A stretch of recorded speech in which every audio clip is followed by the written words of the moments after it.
apakah perbuatan ulama sufi seperti yang dikemukakan tadi memang pernah dilakukan atau dicontohkan oleh Rasulullah? Ini adakah dicontohkan oleh Rasulullah yang saya kira kita semua orang Islam ini melakukan ibadah ini. Tidak semua yang pernah dicontohkan oleh Rasulullah SAW. Tapi kita pahami daripada nas-nas yang dikemukakan oleh Rasulullah. Orang sufi tadi ini, dia memahami as-saumu junnah. Ya.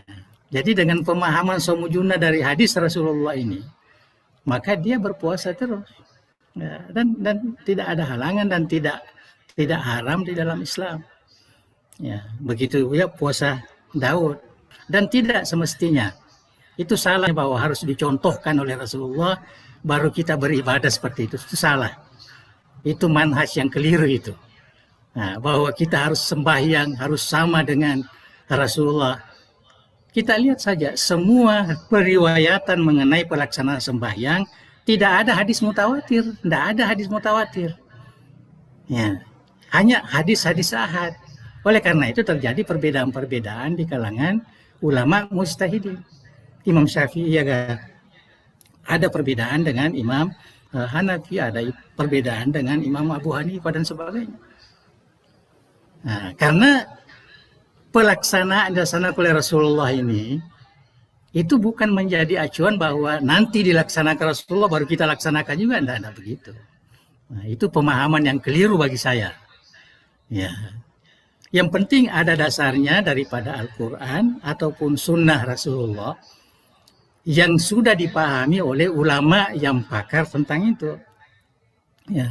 Justru yang salah sekarang ini, banyak orang yang belum memiliki kemampuan memahami Al-Quran ataupun hadis, tetapi dia terkadang mengatakan, begitu dalam Al-Quran, begitu dalam hadis, sehingga dia melaksanakan seperti itu. Mari kita sembahyang sesuai dengan Al-Quran, mari kita sembahyang sesuai dengan hadis. Itu salah itu. Manhaj yang keliru. Nah, itu sebabnya kita wajib di dalam melaksanakan ibadah ini, mesti ada orang yang kita jadikan sebagai panduan karena dia lebih memahami. Seperti kita mazhab Imam Syafi'i. Ya, kalau kita hanya kembali kepada hadis, maka mungkin setiap minggu akan berubah sembahyang ini. Ya, akan berubah. Dapat hadis lagi, rubah lagi. Dapat hadis lagi, rubah lagi. Ya, karena kita tidak mampu untuk menguasai itu. Sedangkan ini sudah dikaji oleh ulama kita secara mendalam. Jadi statement yang mengatakan itu pernahkah dicontohkan itu saya kira statement yang keliru. Ya. Sama juga dengan, mohon maaf ya, sama juga orang mengatakan mari kita kembali kepada Al-Quran dan As-Sunnah. Memang bagus. Ya, memang bagus. Tetapi tujuannya itu salah. Ya, karena kita orang awam ini tidak boleh langsung kembali kepada Al-Quran tanpa memahami bagaimana memahami ayat-ayat Al-Quran itu. Nah, dalam ayat Al-Quran ada ayat hukum. Kalau ayat hukum kembali kepada pakar hukum. Kalau ayat akidah kembali kepada pakar akidah. Kalau ayat sosial kembali kepada ulama sosial. Begitu semua. Ya, jangan kita sendiri yang pahami. Hadis-hadis juga seperti itu. Hadis yang berkaitan dengan hukum kembalikan kepada ulama hukum. Ulama fikih. Hadis yang berkaitan dengan akidah kembalikan kepada ulama akidah.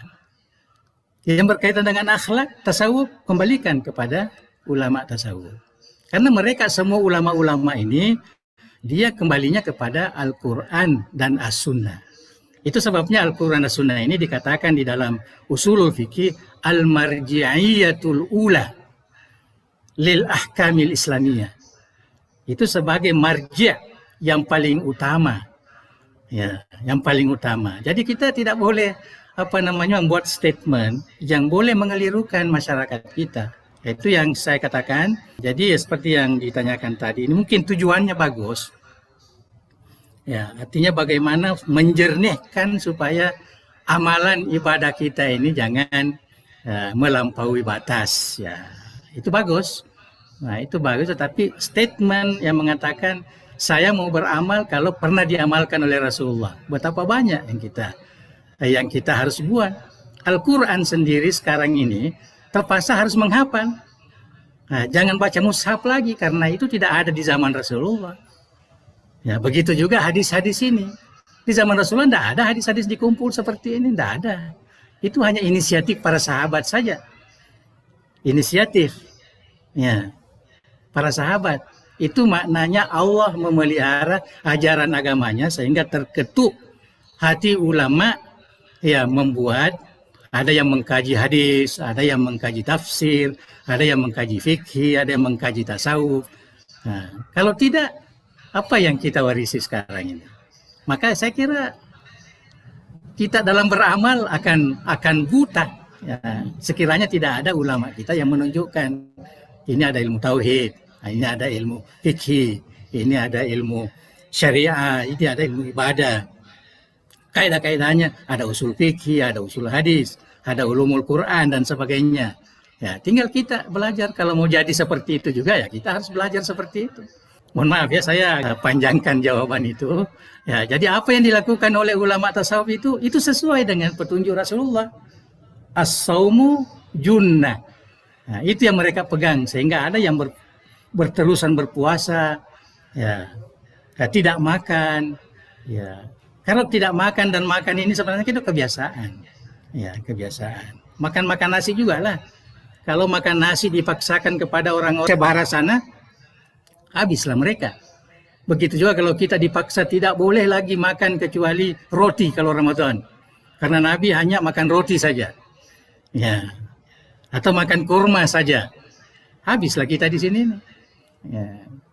Ya, jadi kalau mau mengikuti apa yang dilakukan oleh Rasulullah SAW.